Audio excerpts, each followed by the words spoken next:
My name's Angie, and I'm going to tell you about a strange thing that's been happening for the last couple of years. I live in a small city, so nothing ever really happens around here. Maybe one big thing happens every few years or so, but that's about it. When I was 11 years old, my parents decided to take me and my sister to a Star Trek convention. I asked them if I could bring my friend, and they said yes, so I brought my best friend Parker. When my parents brought him home, his parents started chatting with mine. It was dark outside, and only the moon was out. Parker and I went back to his house. I should mention that he has no fence, and neither did his neighbors, so we could see all their backyards. Parker got a bad feeling and got scared. He ran to his parents, but being the tough, rebellious child that I was, I stayed. About 5 minutes later, I looked up and saw a man in one of the neighbors' yards crouched over.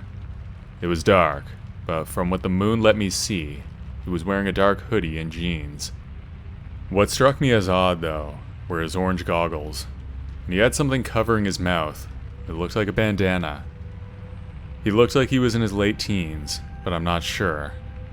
I screamed out of pure shock, and he snapped his head towards me. I turned around screaming, and then ran back to Parker and our families. I told them everything, but they blew it off as my imagination. Parker went back there with me, and the man was gone. Later that night, I was in my kitchen drinking some water and spinning in my chair when all of a sudden, I heard a tapping at the kitchen window. It was a slow tapping, like someone was trying to scare me. I looked at the window and took off running to my parents' room.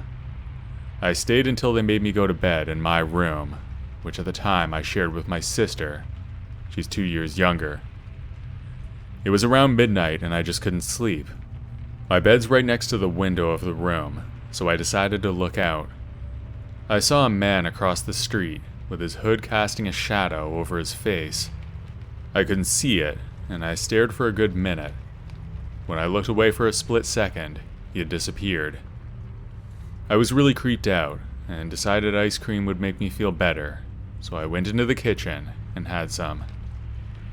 I started to hear tapping at the window again, and I thought I was just hearing things. Fast forward to 2 years later, and I have my own room. Everything is normal now. Nothing weird happened, but all of a sudden, I heard a loud tapping at my window. I looked to check if anyone was there. This went on for 3 months. I looked out my window and saw that same man with the orange goggles looking at me. I calmly walked into the kitchen and asked my mom to help me with my homework. I tried to forget what I saw. My mom started helping me with the homework when I got a strange feeling. I looked out the window and saw the man again, but he ran off after he noticed that I saw him. To this day, I've not said anything to my family because they would call me possessed or crazy. But to this day, I still see the man with the orange goggles around, and it terrifies me. I'm having a hard time sleeping now, so I'm gonna seek help soon. Hopefully, he leaves me alone.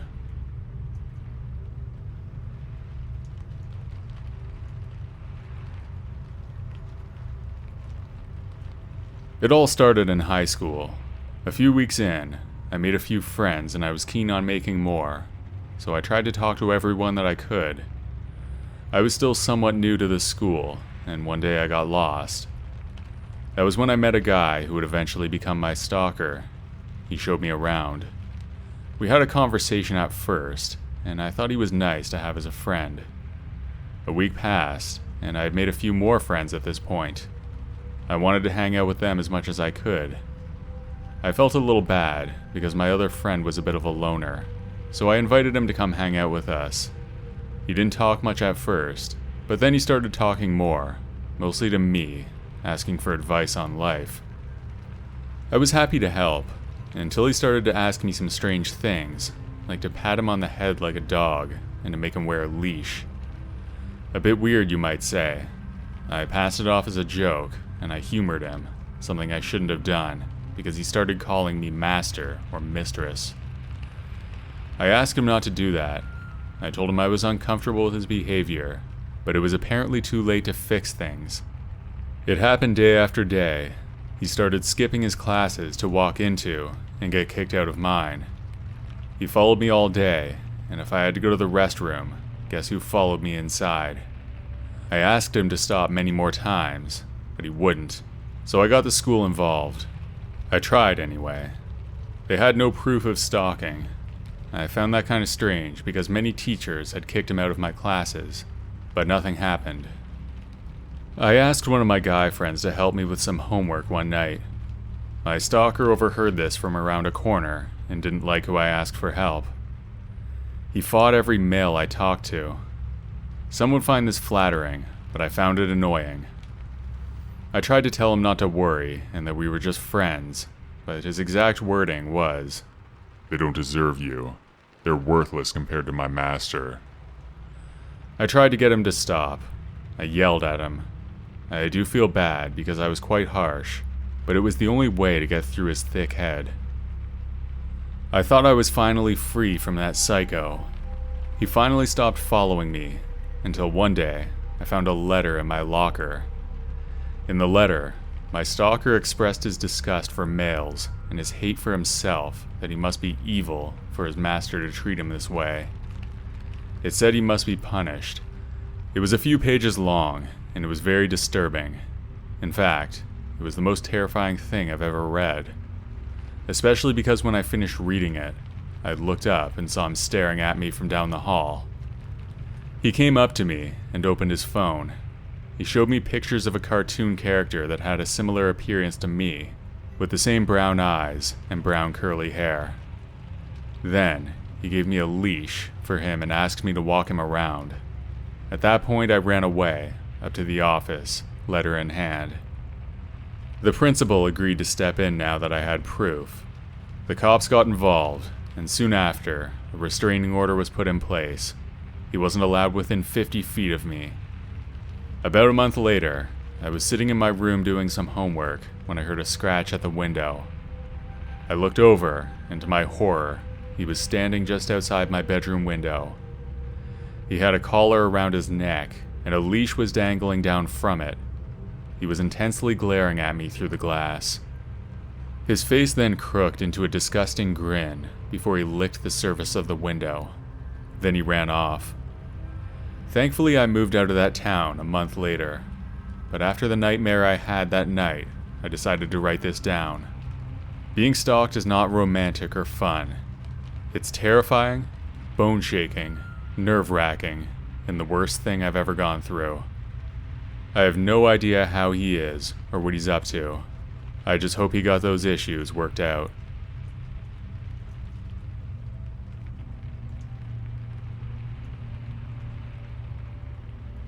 This happened to me more than a decade ago.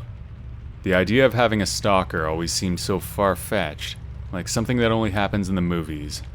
But then again, I never thought I'd be the type of person to attract that kind of attention. I was just an ordinary girl, with an ordinary job and an ordinary life.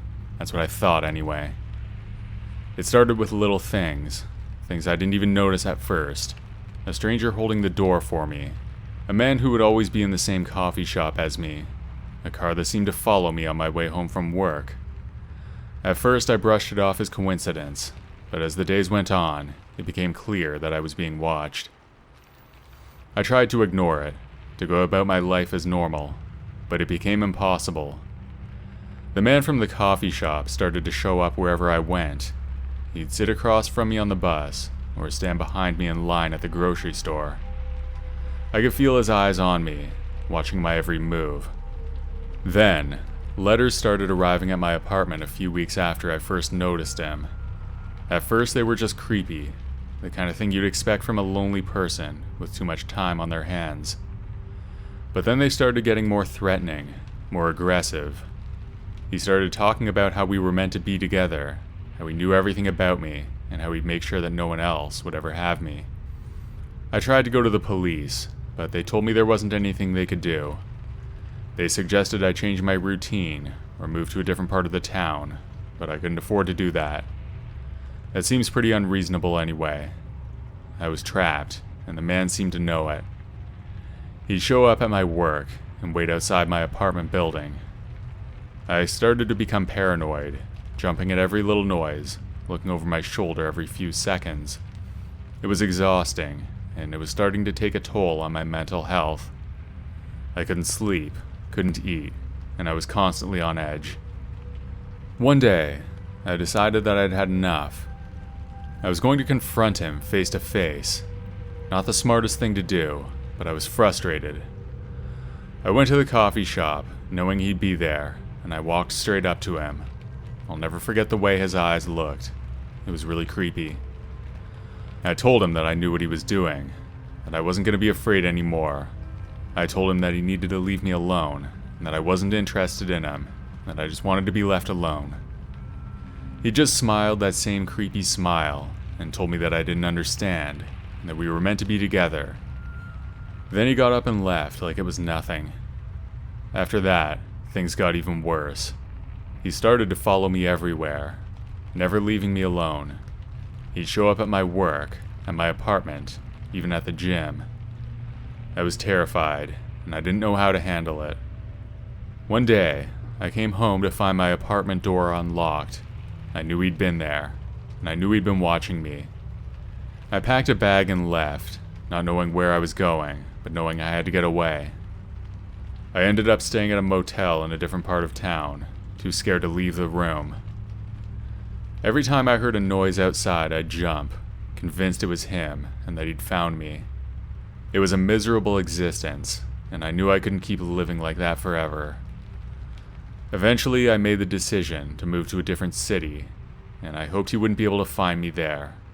I left everything behind, my job, my friends, my life, and I started over in a new place.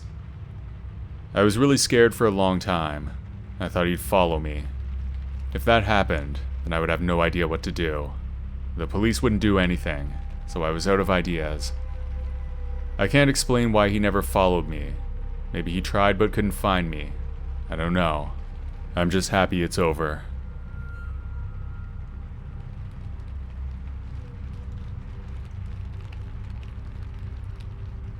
Hi everyone.